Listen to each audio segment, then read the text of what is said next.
This is Tiffany Greathouse, and this is Understanding Autism Spectrum Disorder, a comprehensive overview. What is autism spectrum disorder, or ASD? The Individuals with Disabilities Education Act finds ASD to be a developmental disability, and from the Mayo Clinic, autism spectrum disorder is a condition related to brain development that affects how people see others and socialize with them. We're going to go over some characteristics here on the next slide, next couple of slides, but I do want to highlight the term spectrum in autism spectrum disorder refers to the wide range of symptoms and the severity of those symptoms.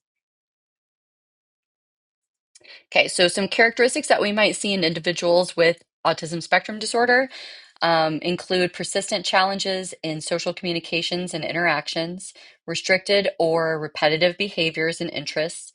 Symptoms present in early developmental periods, and autism can impact educational performance. Like I said before, autism is a spectrum, so it can range from mild to severe, affecting each individual differently. Prevalence and assessment.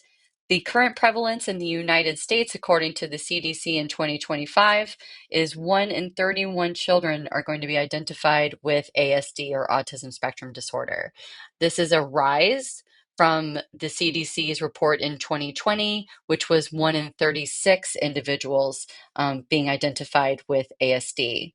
The assessment process includes developmental screening between the ages of 18 and 24 months, comprehensive diagnostic evaluations, behavioral observations, parent interviews, and other diagnostic tools. This graph just shows a rise in certain states as well as Puerto Rico, a territory, and how they came to find the 1 in 31 rate, diagnosis rate in the United States.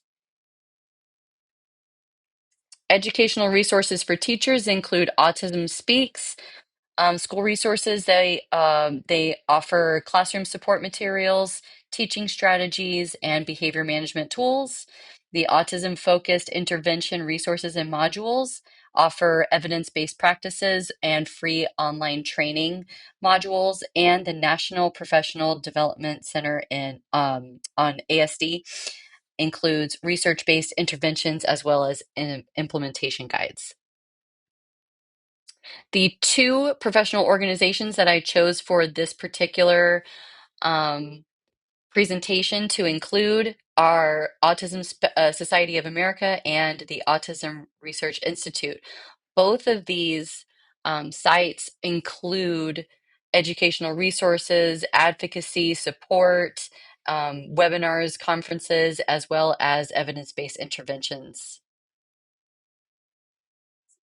Common characteristics that we're going to see from students in the classroom include social communication concerns and learning style concerns. So some of those social communication concerns that we see with students and individuals with autism, they may avoid eye contact, they might have difficulty understanding social cues, and might be challenged with back and forth conversation. Our learning styles that we usually see are kinesthetic, visual, auditory, and reflection. And many of our students with autism are going to have a strong visual learning preference, need a lot of visuals for those students. They may excel in specific subjects and they need routine and predictability in their day. Some effective teaching strategies include structure and visual supports. We need clear daily schedules for those students, visual task lists, and organized workspaces that are free of distractions.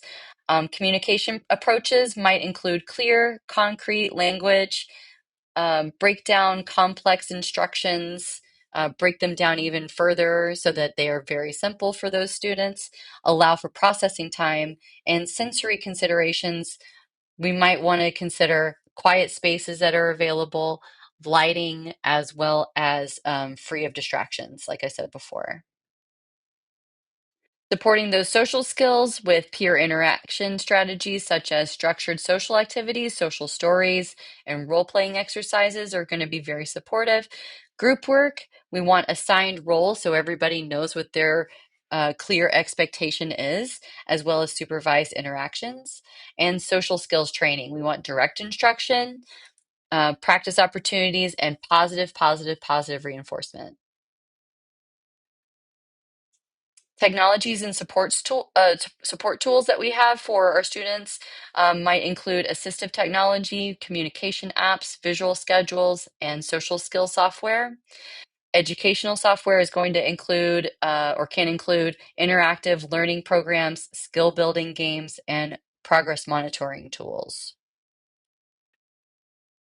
Finally, our family and community collaboration is going to be very important for guardians and parents and family members of individuals and students with autism spectrum disorder.